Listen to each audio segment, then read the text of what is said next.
Coming Peloton. The shares reopened after being halted twice. They're now down more than 20%. All of this after a CNBC.com scoop published in just the last 15 minutes or so that the company is halting production of bikes and treadmills as demand slows. That's according to documents obtained by CNBC. Take a quick look at the share price behind me. Peloton is trading down 25%, let's call it, to $24 a share. This company went public at 29 in September of 2019. The opening trade was 27, so we are back below the IPO price and well below the highs of $161. CNBC.com retail reporter Lauren Thomas broke the story this afternoon, and she joins me now. Wow, Lauren. All right, what can you tell us? Yeah, well, thank you for having me, Kelly. And like you said, really volatile trading going on with that stock right now after we published that piece.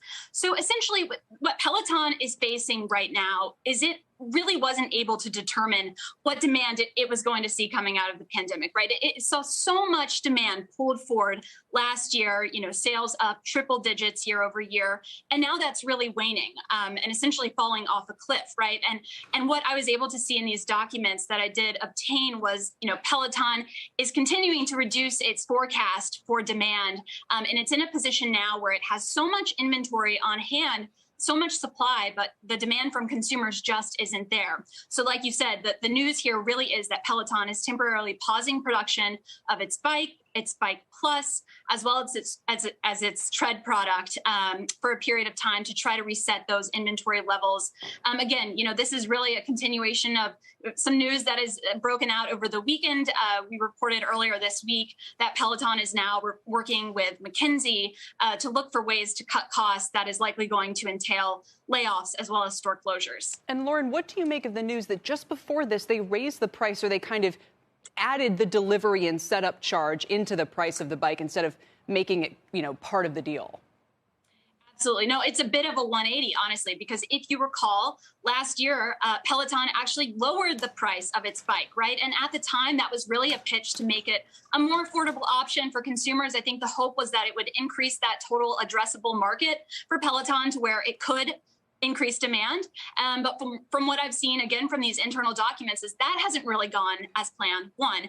And now that it's facing, inflation, like many companies, it has to try to pass on some of those costs, those supply chain costs and setup fees to the consumer now. So the bike price is actually going to go back up by about $250, and the tread will be about $350 more expensive starting in February. I feel for them somewhat because the pandemic is such an unprecedented situation. They bought, was it Precor? They bought all of this extra, all these facilities so that they could make enough bikes to keep up with demand.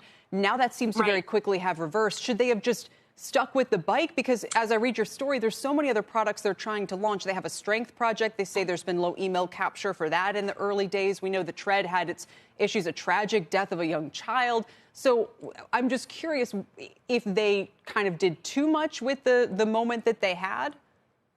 Yeah, absolutely. I mean, I think that's consensus from folks that I talked to, especially if you look back last year, they announced a $400 million investment in a facility in Ohio.